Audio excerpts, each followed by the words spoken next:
why it might be not the best for you to be on Fiverr. And in this video, I'd like to talk about some of the downsides, some of the challenges that you may face when you're running your Fiverr journey, because I feel there's been a lot of good things, how to make millions of dollars on Fiverr, how to make $10,000s on Fiverr. And for sure, all of these videos which I'm recording, they're true. You can make a living doing what you love, what you enjoy on Fiverr. And from my case, for any of you who have not been familiar with my journey on my channel as well, I've been documenting my journey on Fiverr for many years, actually here on YouTube as well. And my Fiverr journey is currently, I can refresh my analytics page, is bringing me a good income as well. We've been able to make over 30K in March, which is incredible. But of course, there are a lot of I would say challenges on your Fiverr journey that you can face.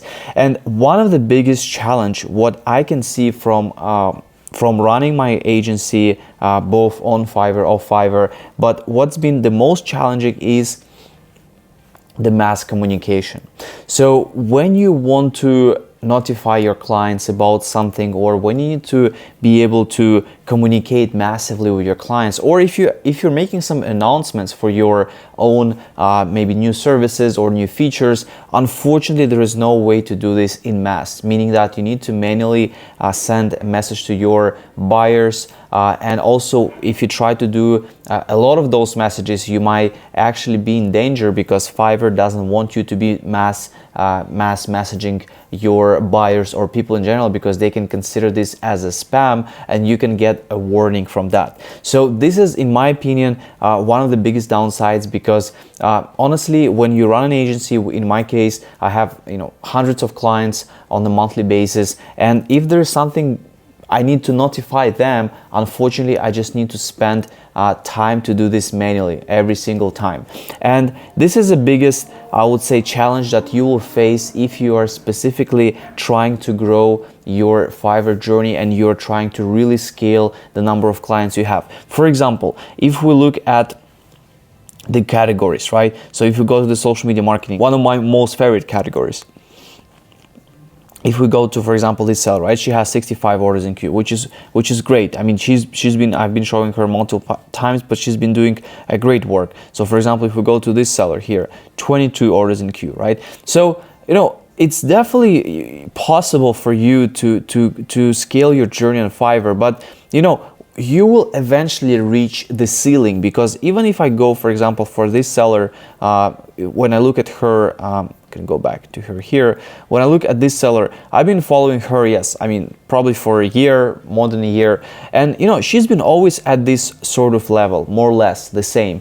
And this tells me that in 1 year, she still has the same number of orders in queue, meaning that she's still making the same amount of money, right?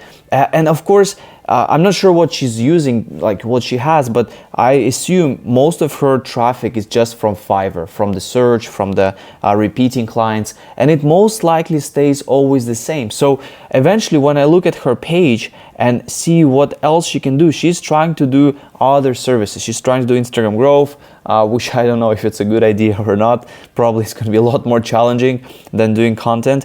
She's doing other things as well, and that's what usually the sellers will do. They feel like they reach their maximum with the service, and they will try to differentiate to other services, and that's what they will do, because the traffic is just not coming more to them. There are theories, I'm not sure if it's actually true or not, but there are theories that Fiverr can be also limiting your sort of potential, meaning that you can get, let's say, 60 orders in queue, but it's not going to happen that you'll get like maybe 100 or 200 orders in queue. I'm not sure if it's true, because in my case, in my Instagram growth service, I was able to be at 100 orders in queue, then I was able to be at 200 orders in queue, 300 orders in queue. So it's definitely possible to go higher, but still there are some sort of maybe indicators in the algorithm that eventually you will reach that ceiling and you will feel like, okay, this is the maximum maybe that I can reach, unless you will start to bring traffic outside. And this is the biggest question for you and also for your Fiverr journey, because when you reach certain level on Fiverr, you will want to have more control. You'll want to have more things to be done as well. So for example, when we look at and other examples I'd like to show, because these are all cases that are happening in well, kind of like in my circle that I'm seeing, that I'm looking and analyzing as well. But for example, let's say we take a look at the Feedbird, right? They are running something similar as what she is doing with her Fiverr journey, right? So she's at 65 orders in queue. Feedbird is doing really well. They are most likely now in the 6 figures per month revenue. That's just insane. I don't think this is possible to do on Fiverr unless you try to really reverse engineer your marketing and try to bring so much traffic to Fiverr. That can happen, but you need to be like taking a step further. Maybe some people are not doing that or not thinking about that because they are just not thinking about these ideas. But it's definitely possible, But then the question is, why would you bring all the traffic to your Fiverr account if you can bring them to your own platform where you can charge clients, where you can have those subscription going, where you can have a control of them, where you can mass communicate with clients as well. You just send one email. For example, you have a new service, you just send one email, that email goes to your hundreds of clients, right? Just at once without messaging multiple times. So, you need to really understand what are your goals with the Fiverr journey, because Fiverr journey can eliminate the barrier for you to get connected with those clients in the US, in Europe, in Australia, in New Zealand, right? All those like English speaking countries. It can help you with that. But then when you understand, when you have your service, when you really understand what you're doing, like your service delivery, your how do you actually deliver the quality, everything, in my opinion, it's worth looking at things how you can do outside of Fiverr. Because again, on Fiverr you are always depending on the Fiverr, which can be great. I'm not saying that it's bad, I think Fiverr can definitely be very powerful for you, can be sustainable, can be exciting as well. But at some point you'll feel that you'll reach the ceiling. You'll be like, okay, I reached my ceiling, what's next, right? And the question, so like this, you don't think what's next. You will build something that can be outside of Fiverr, because the most important, if you don't know service delivery, if you don't know what service to offer, you need to be on Fiverr, you need to be investigating, you need to be testing, you need to be communicating. But once you learn this, once you can say to yourself, I know exactly what I'm doing, I can do this anywhere else. I just need traffic, I just need clients, and I'll be able to do the service that I usually do on Fiverr. Once you feel you're at this stage, you should try to work on building things on your own outside of Fiverr. And you can do this multiple ways. You can have something like a Feedbird, where you have like a complete service, where you have all those case studies, where you have services, where you have like examples of how your content is going to look like, where you have your testimonials as well. So you can build something like this, or you can build something more simple. You can just have a landing page which dedicated to your service, and you can just bring traffic to your landing page. Another example I can show you here, which also from one of my as well good friends as well, Landon. He's been running his agency. The same way here. Like, we have a landing page, we have information, we have the service, we have what's going to be happening, we have results,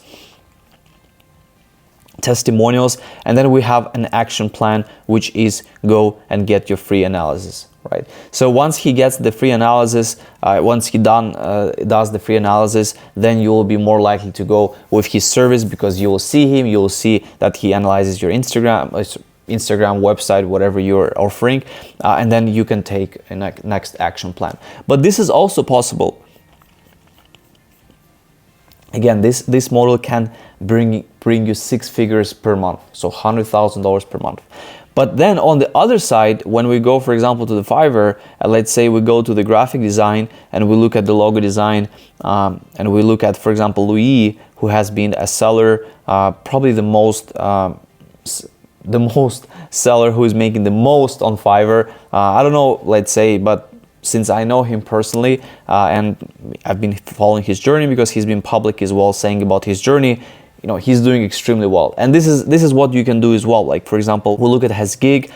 His gig is always at 152 orders in queue, 140 orders in queue, 130 orders. So it's always in this sort of range. That also tells you that, okay, you can see this number, and I'd never seen him pass 200 orders in queue. I never seen him do that. But I'm not sure if Fiverr will be pushing him even more.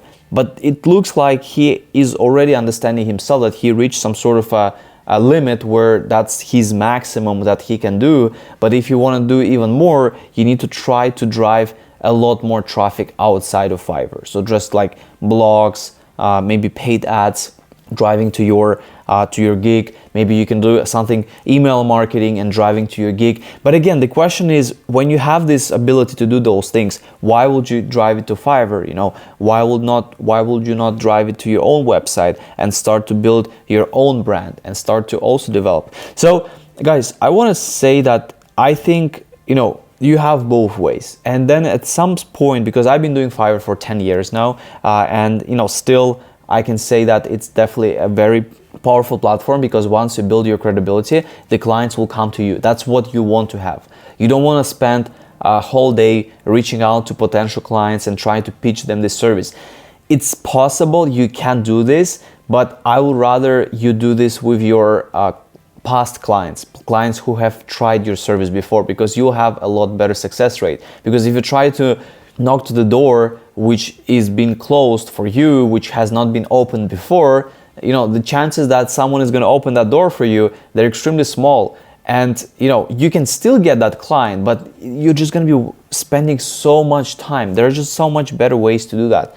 You know, alternatively, for example, Fiverr, they're running ads, they're trying to make creative ads, they're running paid traffic, right? They have the possibility to do that. They're not doing outreach and reaching out to those new businesses. They might do that as an option, for example, as one of the strategies, but that's not their main strategy. The main strategy is that people find them first and they go to their schedule a demo, they go on their call, and then on the call they're able to show what they're doing for clients, the case studies, the results, and then after the call they're like, okay, we want to go with the service. Where, for example, here it's more about, you know, signing up, getting the video analysis. After video analysis, they're going to reach out to you. On Fiverr, it's a little bit simple, because people are going to be sending you messages on Fiverr, and you need to be fast enough to respond to them and close those clients. So you need to really understand these differences when you are selling on Fiverr, when you're selling outside of Fiverr. And when I hear people say, yes, you know, Fiverr is tough, Fiverr is, you know, unfair, you know, it can be, because it's a freelancing platform that your journey depends on the platform, and platform can change things.